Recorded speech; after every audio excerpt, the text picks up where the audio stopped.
Bonjour et bienvenue à tous ceux qui sont ici présents. J'espère que vous allez bien. Et à tous ceux qui nous suivent via les réseaux sociaux et aussi à nos frères et nos sœurs de Montmagny. J'allais dire d'Haïti, mais Haïti fait partie de notre famille. Vous l'avez entendu ce matin. Bon, alors, ça commence mal. J'ai pris un Kleenex. Ça fait partie de l'ADN, comme on se disait tout à l'heure, de notre Église.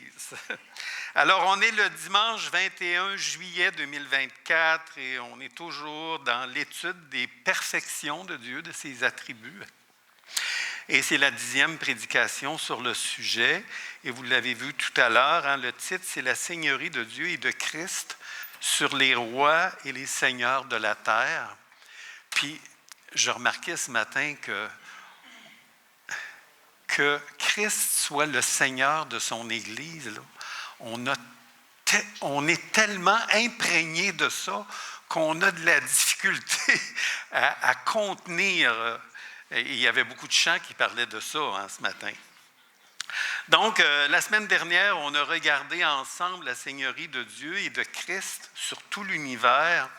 Et j'avais particulièrement mis le focus sur la difficulté que nous, les êtres humains, on a à accepter que Dieu soit le Seigneur de l'univers. Et que Dieu ait tous les droits de gérer son univers comme il veut, ça nous crée des difficultés, vraiment. Et ça date de longtemps, hein? Ça date de la chute en Genèse 3. La séduction de Satan, dans le fond, ça a entraîné l'être humain à contester l'autorité de Dieu. En mangeant du fruit défendu, ils ont contesté l'autorité de Dieu. Et la manière d'agir de Dieu, et dans le fond, ce que Satan avait fait, c'est qu'il avait suggéré à l'être humain, à l'homme, d'être comme Dieu, puis il l'a cru. Et à cause de ça, on a cette tendance innée à nous substituer à Dieu pour déterminer ce qui est bien et ce qui est mal. Et on a vu ces vérités-là à travers l'expérience de Job et à travers la parabole des ouvriers de la vigne. Et cette semaine, on va considérer l'attribut de Dieu et de Christ de revendiquer le titre de roi des rois et de seigneur des seigneurs sur toute la terre. Et dans plusieurs chants, hein, on a chanté ça ce matin, là, on aime magnifier le Seigneur Jésus-Christ comme le roi des rois et le Seigneur des seigneurs. Et j'aimerais éclairer ce qu'on chante pour mieux apprécier le Dieu que nous adorons. L'Éternel Dieu est le roi des rois parce qu'il est l'Éternel. Ce titre-là, il l'a de toute éternité. Et par décret éternel, hein, il a conféré ce titre-là à Jésus, son Fils. En effet, Dieu lui a donné tout pouvoir dans les cieux et sur la terre. On a ça dans Matthieu. Hein? Et dans le psaume 24, David affirme la royauté de Dieu sur toute la terre et sur tous ses habitants. Écoutez ce qu'il dit. « À l'Éternel, la terre et ce qu'elle renferme, le monde et ceux qui l'habitent. » Ça, c'est tous les habitants de la terre. Et au verset 7, il dit, il affirme que ce roi est si grand et si puissant que les portes éternelles doivent élever leur linteau. Puis il n'y a pas de place tellement il est grand. Il est majestueux et la question de l'identité de ce roi-là, elle est posée 2 fois. Qui est ce roi de gloire? Et la réponse, c'est l'Éternel. Écoutez bien le texte. Ça dit « Portes, élevez vos linteaux, élevez-vous, portes éternelles, que le roi de gloire fasse son entrée. » Qui est ce roi de gloire? L'Éternel fort et puissant, l'Éternel puissant dans les combats. Élevez vos linteaux, élevez-les, portes éternelles, que le roi de gloire fasse son entrée. Qui donc est ce roi de gloire? L'Éternel des armées, voici le roi de gloire. Donc, on vient de lire que la majesté de ce roi est si grande que les portes du ciel, une image, doivent élever leurs linteaux. Hein? Et ça, pour nous, ça devrait nous faire déborder en adoration.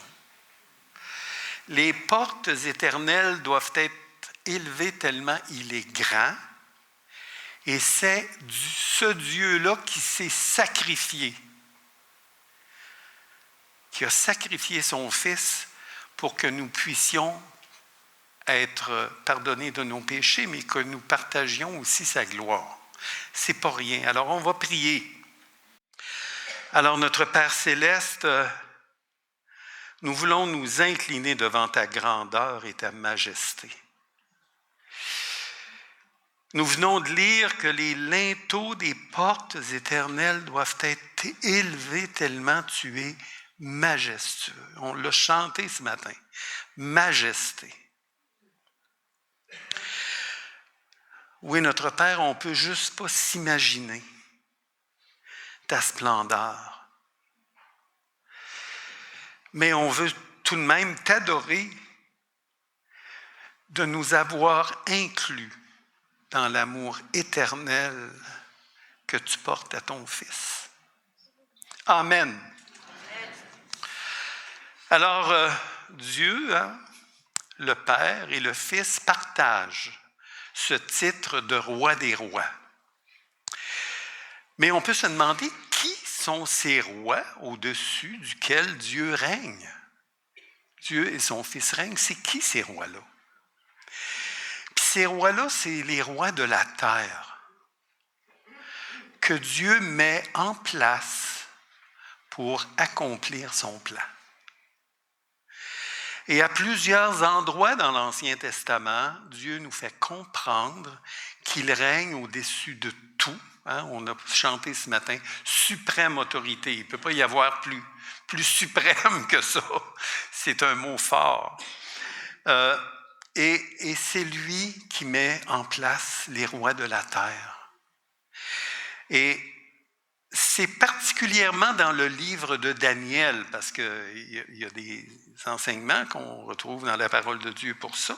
Et donc, c'est particulièrement dans le livre de Daniel que Dieu nous révèle ces vérités-là de façon évidente. Parce que c'est dans ce livre que Dieu nous parle des différents empires. Vous vous souvenez, on a déjà vu ça à travers l'étude de l'Apocalypse, hein? Donc, il nous parle des différents empires qui vont se succéder sur la terre, des différents régimes politiques aussi, hein, qui deviendront de plus en plus despotiques avec le temps, et dont le but, c'est d'étendre leur domination sur toute la terre. Ça devrait vous dire quelque chose par rapport à ce qui se vit actuellement. Mais Dieu va se révéler dans ce livre-là comme celui à qui appartient le règne. Lui seul va un jour dominer sur toute la terre. Donc, après que Dieu eut révélé à Daniel le songe, le fameux songe de la statue, et qu'aucun, il n'y avait aucun des devins du roi qui avait pu le faire, Daniel va révéler cette vérité surprenante. Et c'est une révélation qui éclaire toute l'histoire des nations. C'est dans Daniel 2,19, on peut lire « Alors le secret fut révélé à Daniel dans une vision pendant la nuit. Et Daniel bénit le Dieu des cieux. Daniel prit la parole et dit « Béni soit le nom de Dieu d'éternité en éternité. » C'est long, cela. « À qui appartiennent la sagesse et la force. C'est lui qui change les temps et les circonstances, qui renverse et qui établit les rois, qui donne la sagesse aux sages et la science à ceux qui ont de l'intelligence. Il révèle ce qui est profond et caché. Il connaît ce qui est dans les ténèbres et la lumière demeure avec lui. Donc, c'est lui qui change les temps et les circonstances. C'est Dieu qui est le maître de l'histoire. Et ce verset-là souligne la souveraineté absolue, la suprême autorité de Dieu, qui est éternelle sur toute la création et sur chaque personne. Changer les temps et les circonstances signifie que Dieu a le droit et le pouvoir de modifier les événements et les épisodes de l'histoire selon sa volonté. C'est ce qu'on vient de lire tantôt. C'est aussi lui qui a le pouvoir et le droit de changer les temps et nos situations individuelles, et il le fait avec sagesse et force. Écoutez, moi, quand je regarde ma vie, là, juste pour prendre nos situations individuelles, là, il y a eu beaucoup de changements dans vos vies depuis 30, 40, 50 ans. Il y en a eu, c'est incroyable. Des changements qui nous ont apporté du bonheur, mais aussi des changements majeurs dans nos circonstances, des événements absolument imprévisibles. On ne pouvait pas prévoir ça, c'est arrivé. Mais Dieu dit qu'il est là, à ce moment-là. Le verset dit que c'est lui qui change les temps et les circonstances, c'est lui qui est souverain sur tout ça. Dieu change nos temps et nos circonstances, ça c'est bien important, pour atteindre des buts que nous ignorons. Dans le temps présent, que nous comprendrons peut-être plus tard dans notre vie, puis qu'on comprendra peut-être juste dans l'éternité.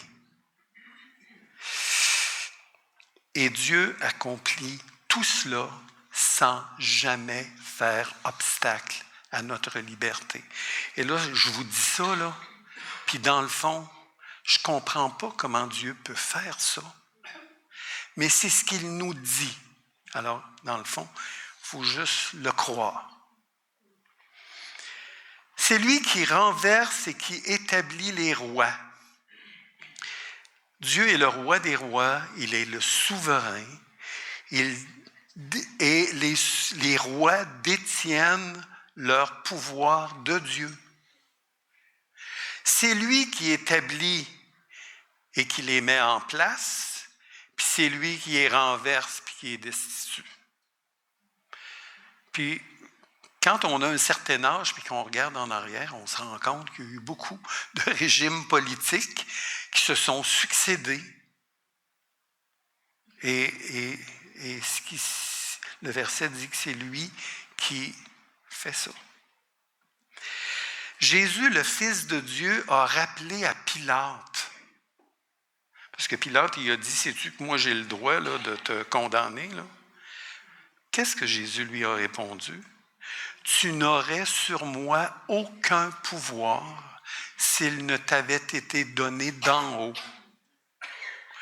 C'est pourquoi celui qui me livre à toi commet un plus grand péché. Jésus a reconnu, puis il était le Fils de Dieu, là, que le pouvoir que Pilate avait de le juger venait d'en haut, de Dieu le Père, et que bien qu'il ait été le Fils de Dieu, il a respecté ce pouvoir-là. Et Dieu a fait quoi? Il a accompli son plan de rédemption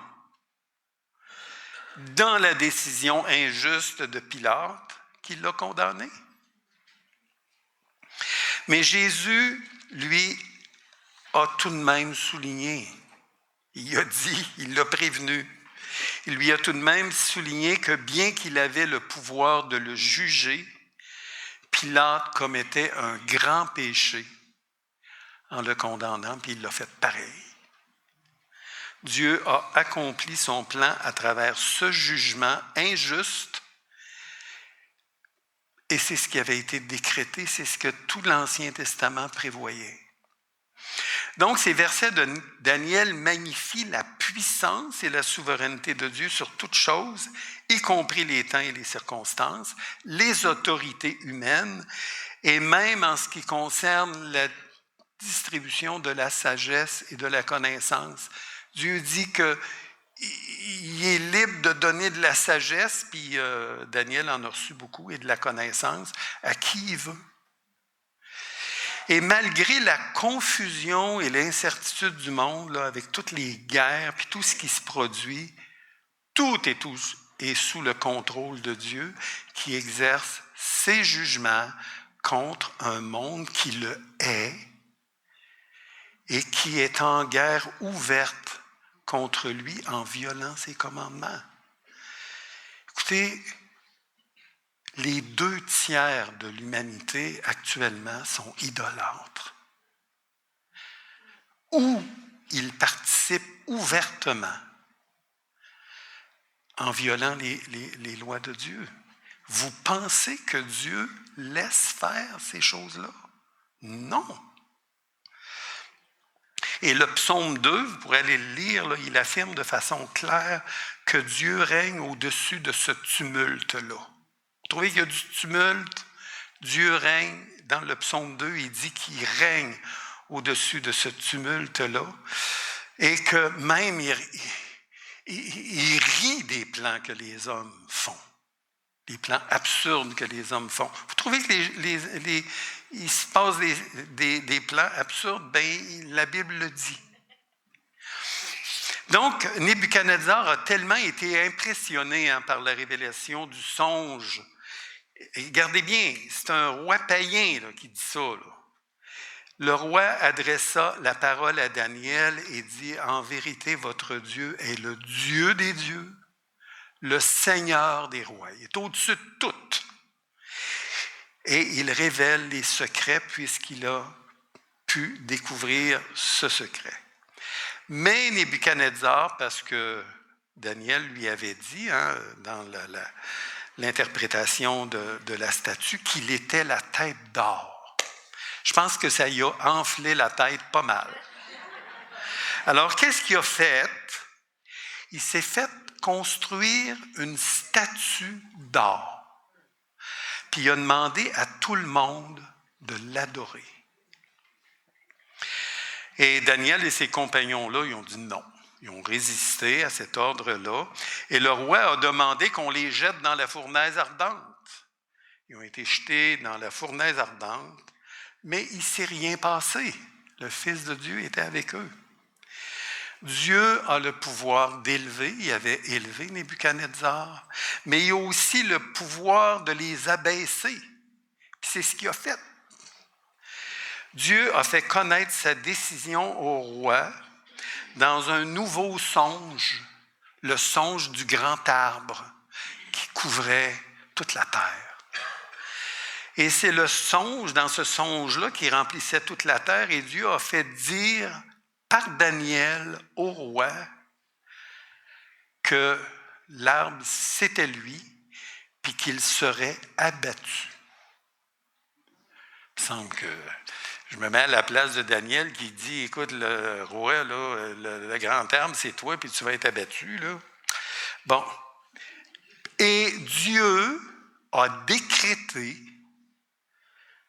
que le cœur de Nebuchadnezzar lui serait ôté, son cœur d'homme lui serait ôté, et qu'un cœur de bête lui serait donné. Et ce jugement-là, ça s'est passé et ça a duré 7 ans.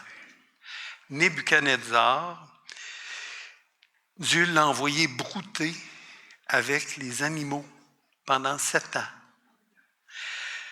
Mais Daniel va ajouter à la fin de sa prophétie cette phrase qui renchérit ce qu'il lui avait dit plus tôt. Écoutez-la bien. Cette sentence est un décret de ceux qui veillent. cette résolution est un ordre des saints, afin que les vivants sachent, ça c'est nous autres, que le Très-Haut domine sur le règne des hommes et qu'il le donne à qui il lui plaît et qu'il y élève le plus vil des hommes. Fait que si vous trouvez qu'il y en a qui sont dans cette catégorie-là, Dieu a le pouvoir de faire ça. Donc, Daniel est chargé de transmettre les décrets de Dieu et le but de Dieu, c'est que les vivants sachent ça. Ça nous concerne. Le mot « vil », là, certaines traductions vont dire « insignifiant »,« méprisable ». Bon, ça va du plus gentil au plus méprisable. Il n'a pas dit qu'il mettrait juste des méprisables. Ça va du plus gentil au plus méprisable. Il met celui qu'il veut. Et c'est ça, vous évaluez qu'il y a des hommes qui sont hypocrites, vils, fanfarons, insignifiants. Vous avez raison. Mais nous devons savoir et accepter que c'est Dieu qui les met en place pour un but que nous ne connaissons pas, mais que lui connaît. Lui, il connaît la fin de l'histoire, pas nous. Alors Dieu ne nous demande pas de partir en guerre puis de ne pas les respecter, mais il nous demande de prier pour eux. Alors, à toutes les fois qu'on a envie de les critiquer, il faudrait prier pour eux. C'est dans 1 Timothée 2,2, il dit « Priez pour les rois et pour tous ceux qui sont élevés en dignité, afin que nous menions une vie paisible et tranquille, en toute piété et honnêteté. » Donc, je reviens à mon histoire de Nebuchadnezzar après que les 7 ans de jugement et son orgueil démesuré là, a été jugé par Dieu. Là. Nebuchadnezzar va reconnaître que l'autorité de Dieu sur tous les hommes, il va reconnaître ça. Et le règne des puissants est une domination éternelle. Et que son règne subsiste de génération en génération et qu'il a le droit d'exercer son autorité comme il veut et qu'on doit accepter ça. Puis ça, c'est un aspect qu'on a de la difficulté à faire, mais il faut voir les choses du point de vue de Dieu et non pas de notre point de vue.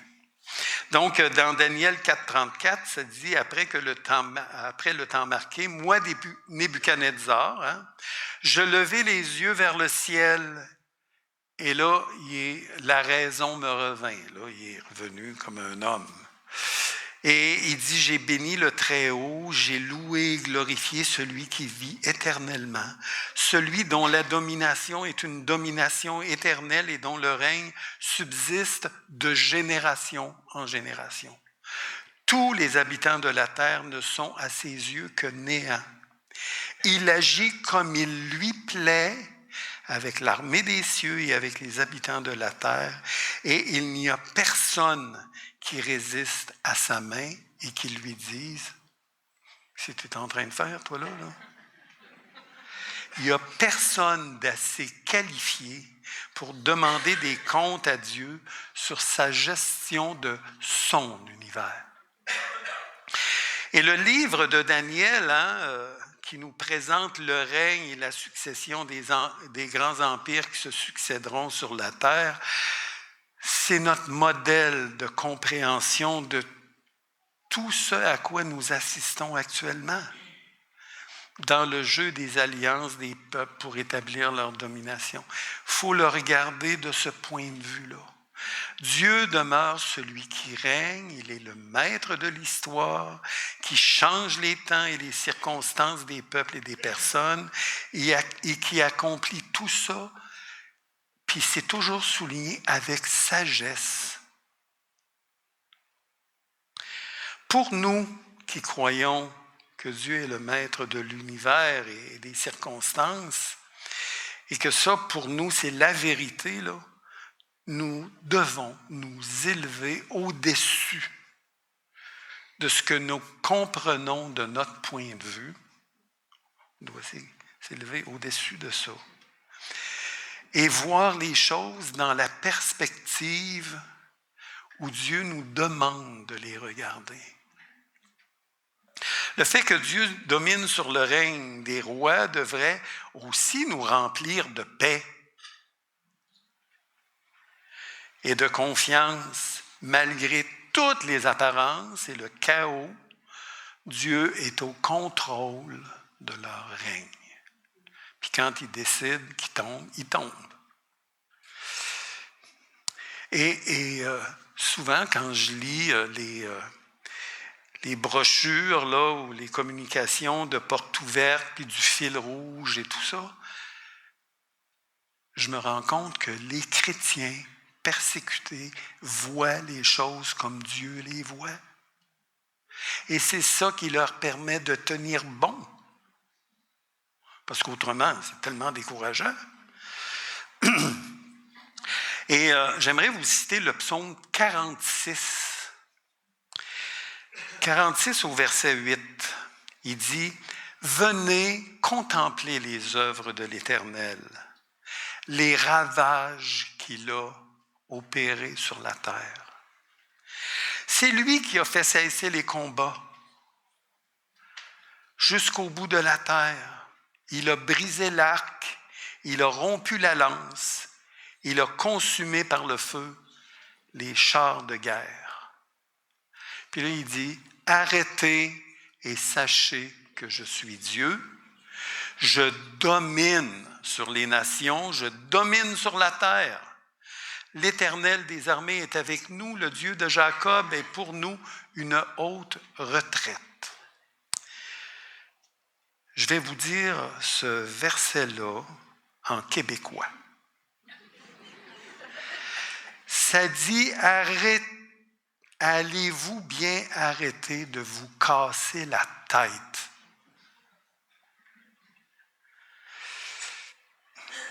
De vous affoler pour rien.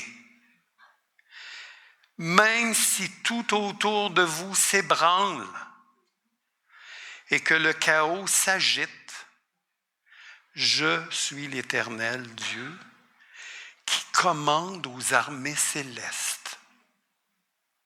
Il y a les armées célestes, c'est des milliards d'anges. Faites-moi donc confiance.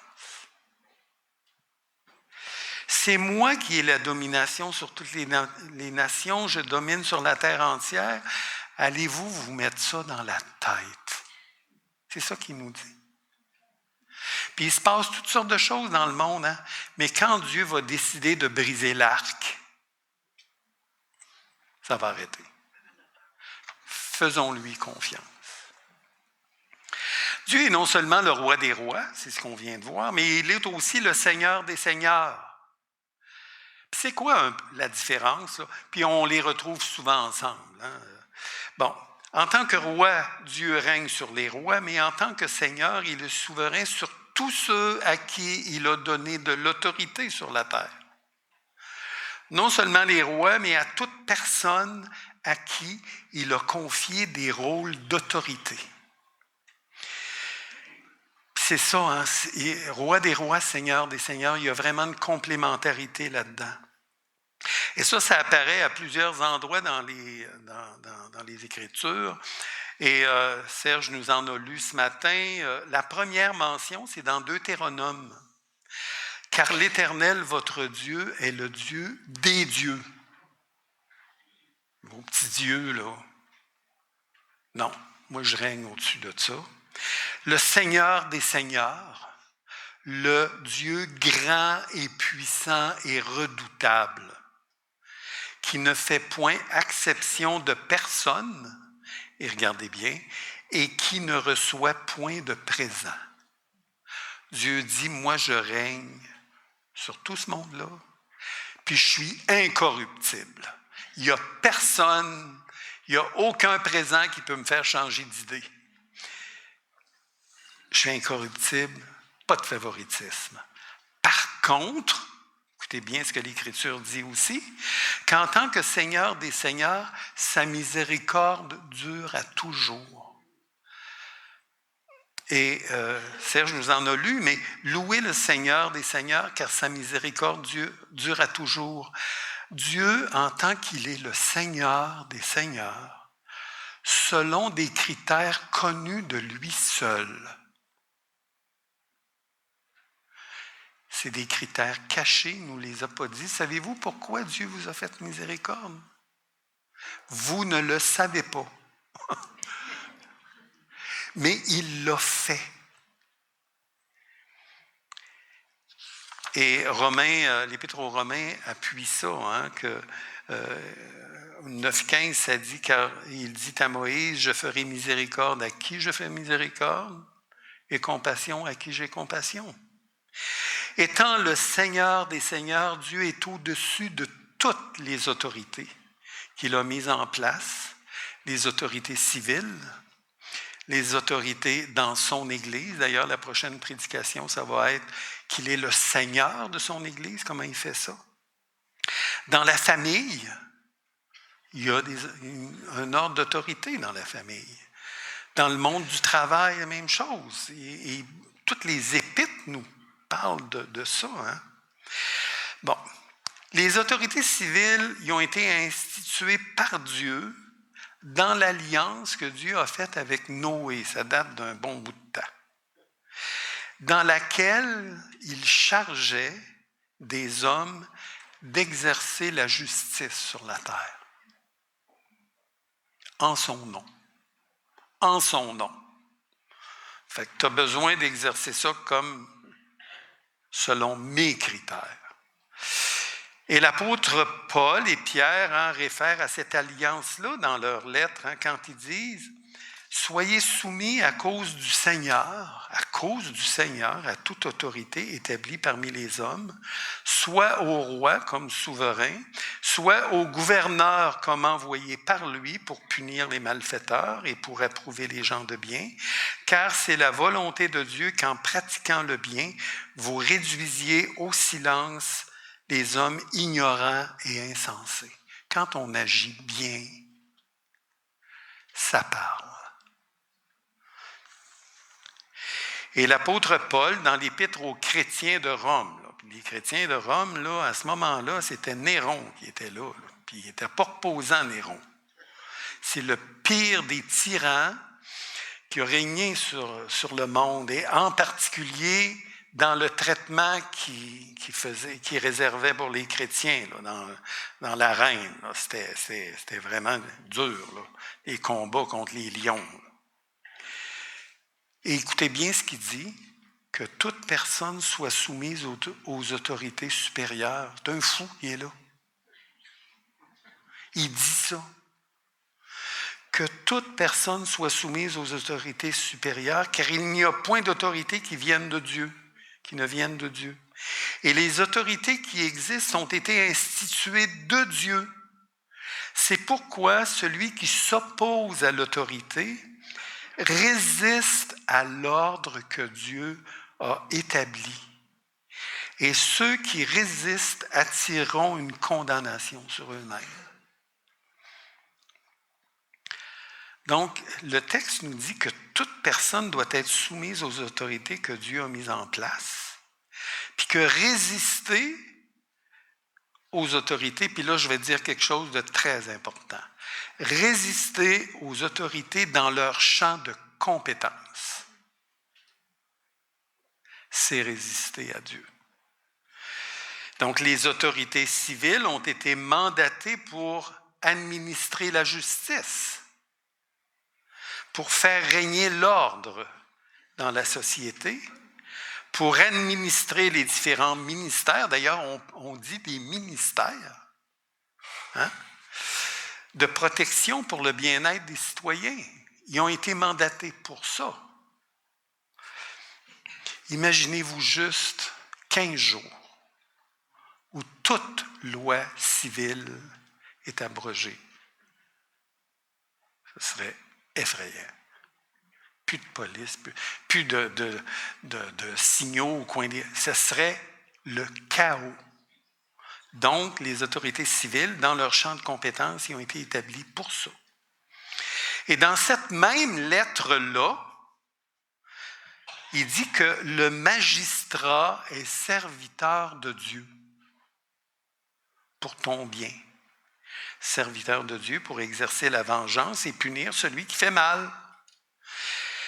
Car les magistrats sont des ministres de Dieu. Et savez-vous quel est le mot qui est là? Diakonos. Ça vous dit quelque chose? Ils sont là. Il y a des serviteurs de Dieu dans l'Église, mais il y en a aussi dans la société, dans le monde politique, dans le monde du travail. Et Dieu demande à chacun de respecter la sphère de compétence qui lui est confiée. Puis là, vous allez me dire encore avec raison, oui, mais il y en a, là, les hommes politiques, là, ils vont loin, ils sont corrompus. Comment peuvent-ils être les serviteurs de Dieu? Plusieurs se rendent complices de l'injustice et de toutes sortes de choses.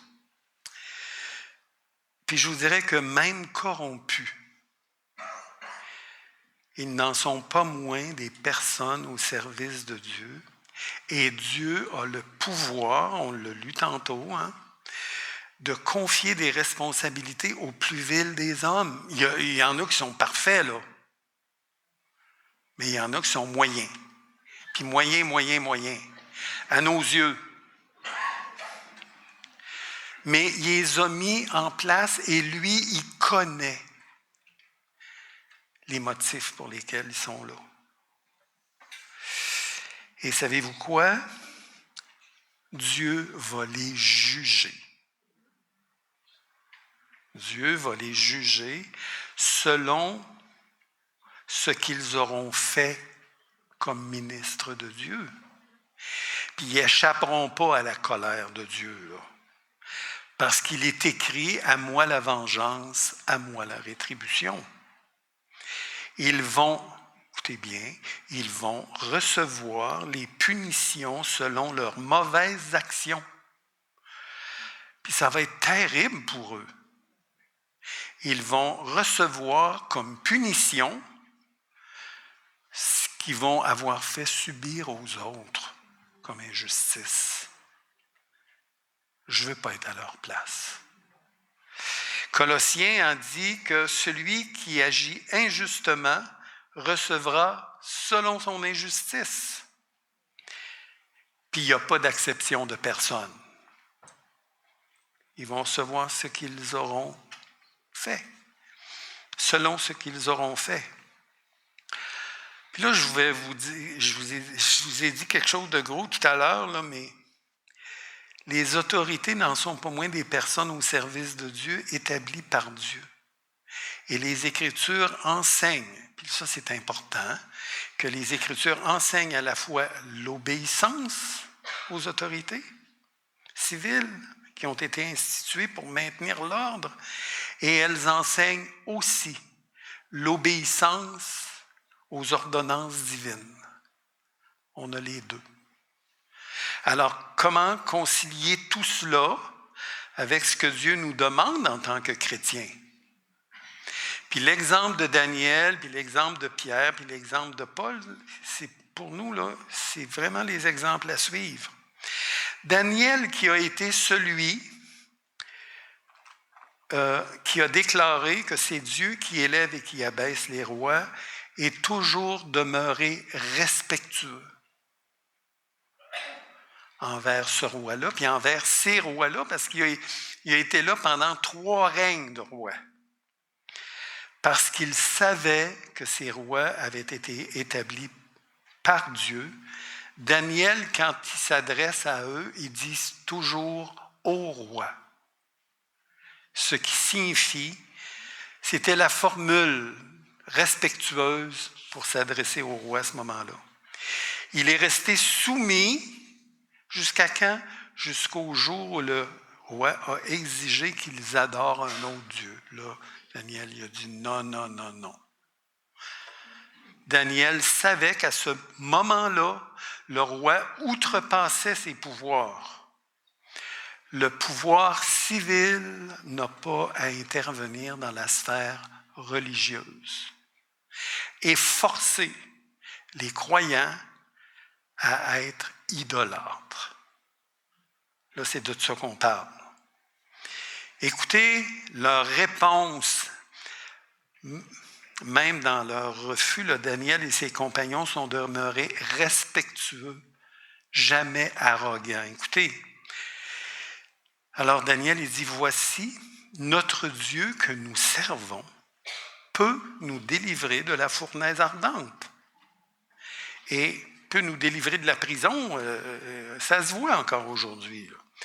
Et il nous délivrera de ta main, ô roi. Ô roi. Sinon, sache, ô roi, que nous ne servirons pas tes dieux et que nous n'adorerons pas la statue d'or que tu as élevée. Il peut nous délivrer. S'il ne nous délivre pas, sinon, c'est correct.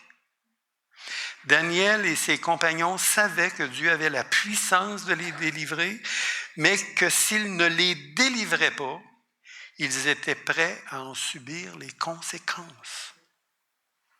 Ils ont refusé d'adorer un autre Dieu, puis ça, c'est arrivé à 2 reprises. Là. Ils sont allés dans la fournaise ardente, puis ils sont allés dans la fosse aux lions aussi. Là.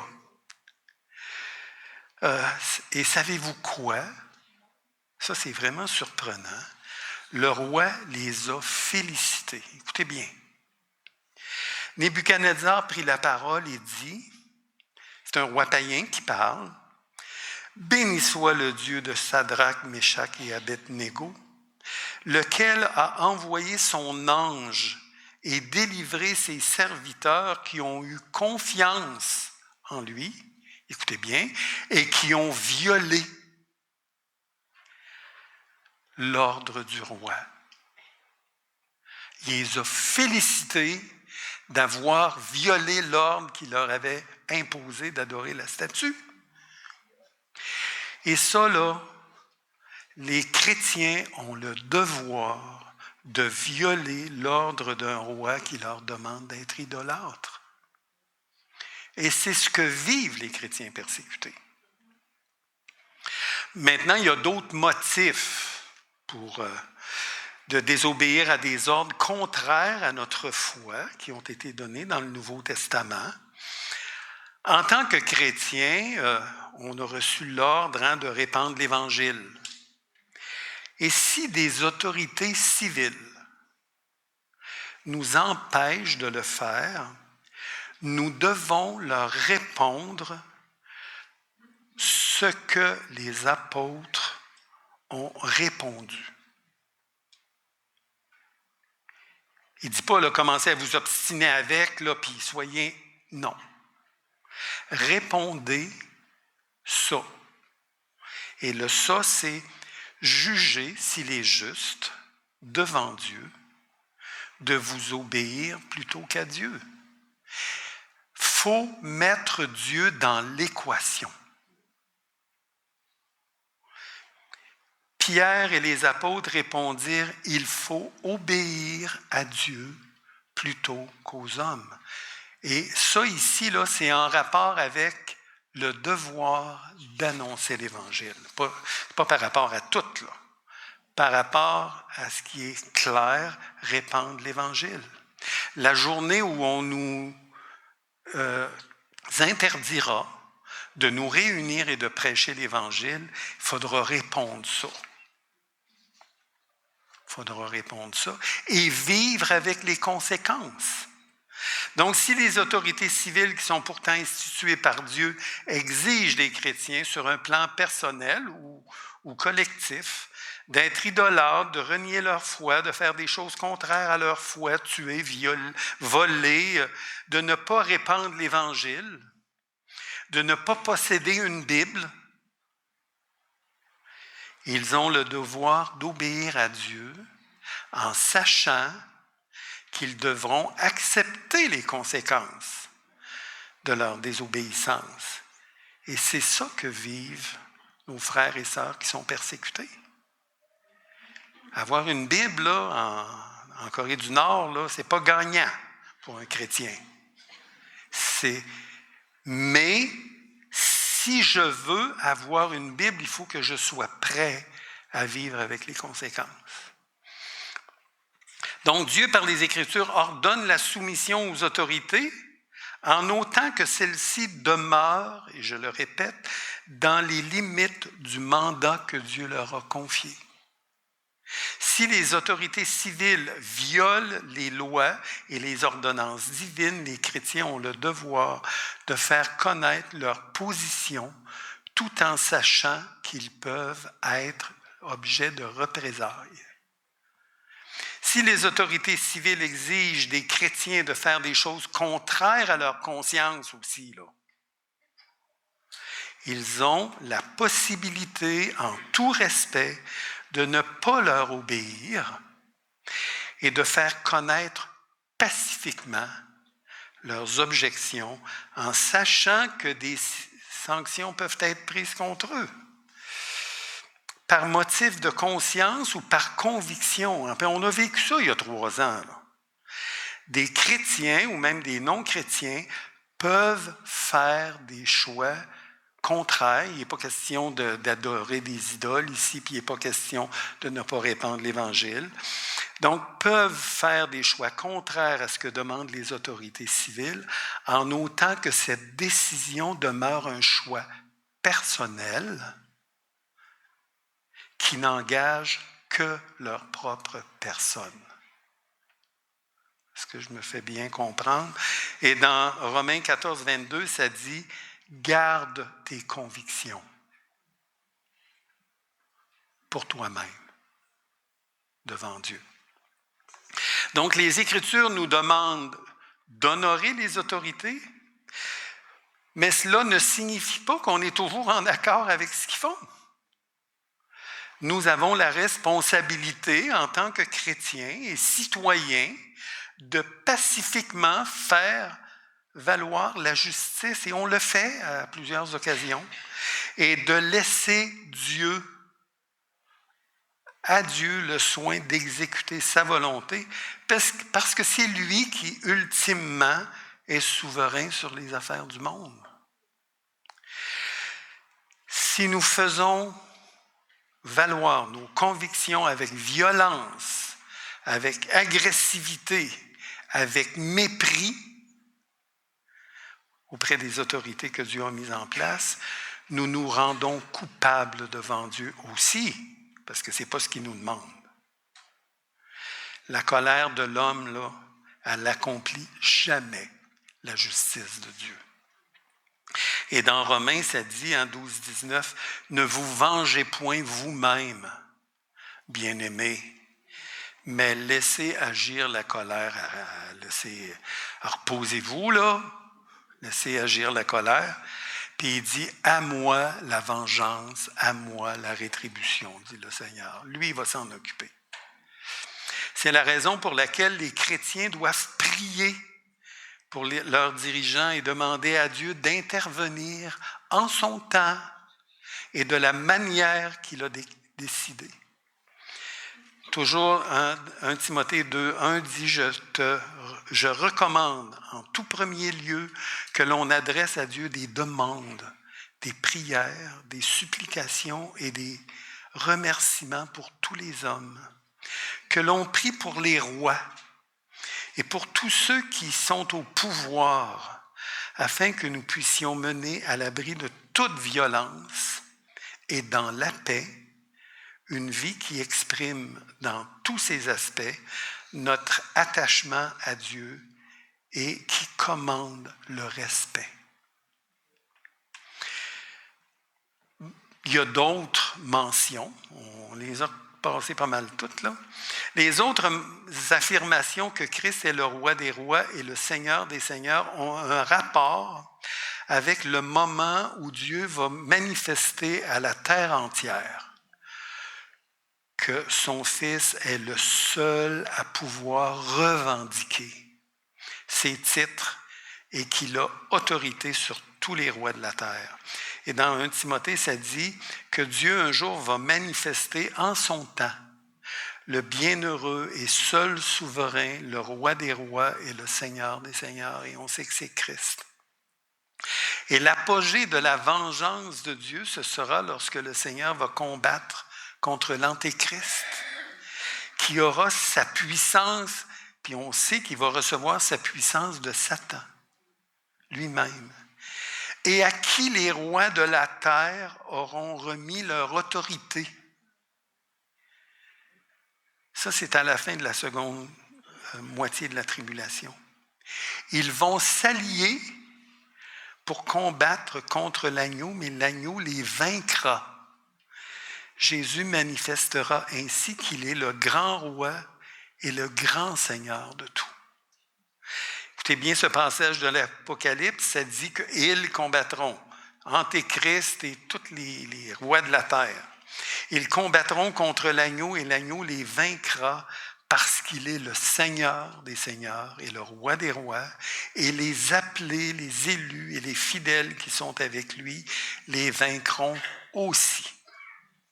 Donc, les appelés, les élus, les fidèles qui sont avec lui, ils vont participer à ça, puis ils vont partager sa victoire. Mais en réalité, c'est Christ qui va tout faire. Ils vont juste être là pour voir et être dans l'étonnement de ce que Dieu va faire.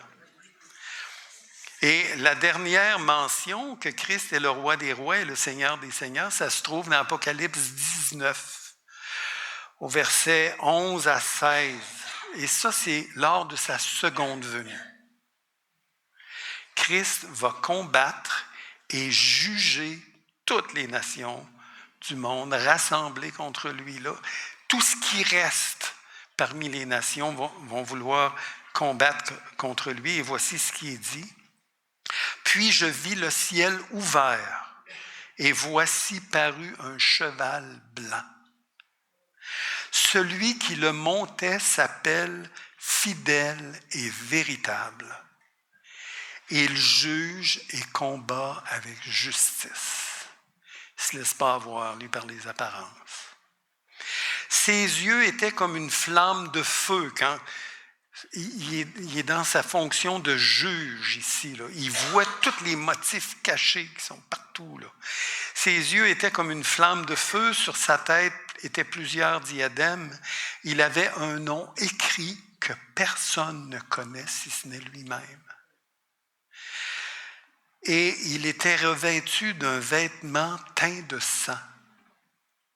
Son nom est la parole de Dieu. Là, voici l'identité de ce personnage. Et les armées qui sont dans le ciel le suivaient sur des chevaux blancs, revêtus de fin lin blanc pur. De sa bouche sortait une épée aiguë pour frapper les nations. Il les pètera avec une verge de fer et il foulera la cuve du vin de l'ardente colère du Dieu Tout-Puissant. Il avait sur son vêtement et sur sa cuisse un nom écrit, Roi des rois, Seigneur des seigneurs. Il n'a pas à s'y tromper. Et tout ce texte-là démontre l'extrême puissance et la suprématie de Christ, qui seul peut revendiquer le titre de roi des rois. Et ce titre-là, il est écrit à 2 places pour être sûr qu'on ne le manque pas, sur son vêtement et sur sa cuisse. Les armées qui l'accompagneront, vêtues de fin lin blanc pur, sur des chevaux blancs. Ceux qui sont revêtus de fin lin blanc pur, là, ça c'est l'Église. Je suis content d'être là, j'ai rien fait pour être là. J'espère que vous êtes contents, vous autres aussi. Et très probablement, parce qu'il y a d'autres passages qui nous disent ça, très probablement les armées célestes vont aussi assister à cette victoire-là sur toutes les nations rassemblées et qui tenteront de vaincre l'agneau, mais il n'y a rien à faire. Il n'y aura plus rien à faire. Et il sera manifeste à ce moment-là aux yeux de tout le cosmos et de toutes les nations que Christ mérite seul le titre de roi des rois et de seigneur des seigneurs. Et ça, c'est la place, c'est le titre et c'est la place la plus élevée dans le monde créé que Dieu a de droit. Donc, tous les croyants de tous les temps, et là je conclus, pourront dire ce que l'apôtre Paul a dit au sujet de Dieu, au roi des siècles, immortel, invisible, seul Dieu, honneur et gloire au siècle des siècles. Amen. Alors, notre Père Céleste, on veut tellement te remercier que c'est toi qui es le roi des rois, le Seigneur des seigneurs. Il n'y a personne qui peut revendiquer ce titre-là, Seigneur. Et je veux vraiment me joindre à la prière de David dans Chronique qui dit, puis ça va être notre prière à tous, « À toi, Éternel, la grandeur, la force et la magnificence, l'éternité et la gloire, car tout ce qui est au ciel et sur la terre t'appartient. À toi, Éternel, le règne, car tu t'élèves souverainement au-dessus de tout. C'est de toi que viennent la richesse et la gloire. C'est toi qui domines sur tout. C'est dans ta main que sont la force et la puissance. C'est ta main qui a le pouvoir d'agrandir et d'affermir toutes choses. Maintenant, ô notre Dieu, nous te louons et nous célébrons ton nom glorieux. Amen. Amen. Alors, voici les questions pour petit groupe cette semaine.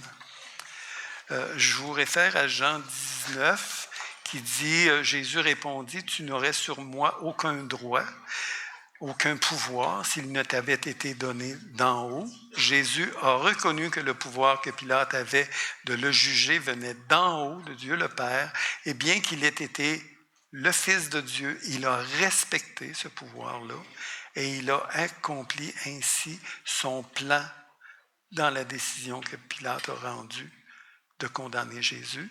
Puis là, je dis, quelle attitude cela vous inspire? La réponse de Jésus. Puis croyez-vous que Dieu peut accomplir sa volonté dans vos vies par des réponses injustes, comme il l'a fait envers Jésus?